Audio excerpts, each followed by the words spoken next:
Salut à tous, le journal du foot de ce vendredi 15 janvier.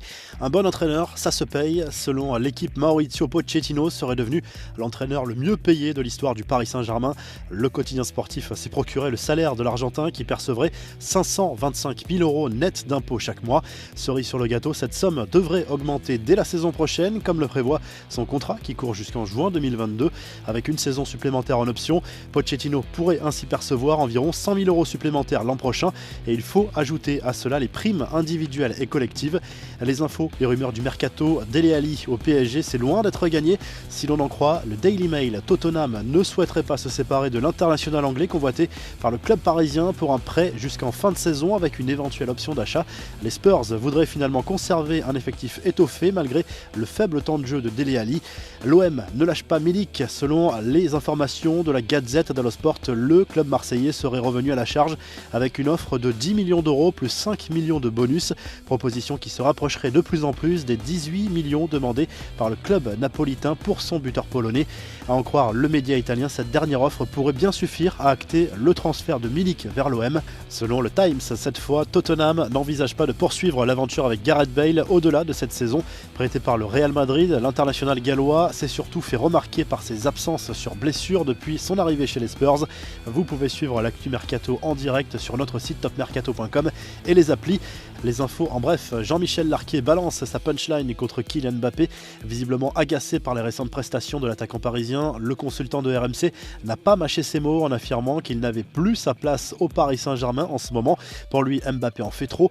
Pourquoi il va nous faire 12 passements de jambes alors qu'il reste sur place? Ce garçon-là a besoin d'une cure de désintoxication, une cure pour son football qui est totalement pollué par des gestes inutiles. Ce qui fait la force d'un garçon comme ça, c'est sa vitesse. Mais là, on ne le voit plus à lâcher Larquet.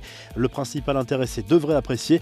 À quoi faut-il s'attendre à l'Euro et pour la Ligue des Champions dans les mois à venir? L'UEFA ne prévoit pas pour le moment de modifier le calendrier ou le format du prochain Euro. L'idée est donc de maintenir l'événement dans 12 villes de 12 pays. Impossible de savoir si la compétition se jouera avec ou sans public dans l'état actuel des choses. La réponse du LOSC au PSG en se rendant en avion à Lens pour disputer le trophée des champions.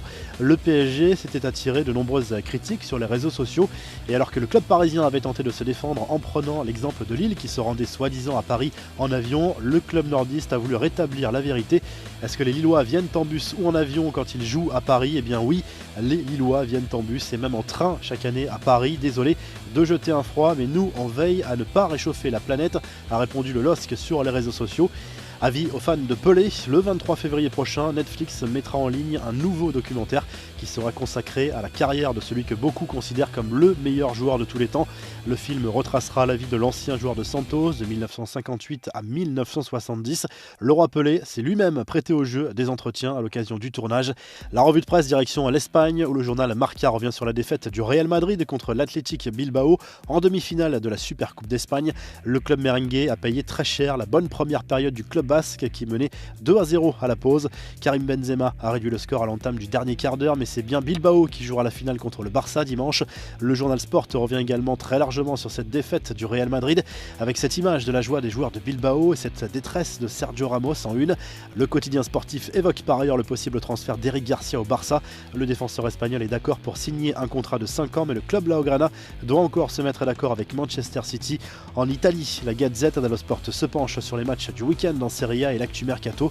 En attendant le choc Inter-Juve dimanche, place au derby entre la Lazio et la Roma ce vendredi soir. Le journal évoque par ailleurs l'intérêt de l'AC Milan pour Mario Mandzukic, actuellement sans club et qui cherche un nouveau challenge. Si le journal du foot vous a plu, n'hésitez pas à vous abonner et à liker la vidéo et à très vite pour un nouveau journal du foot.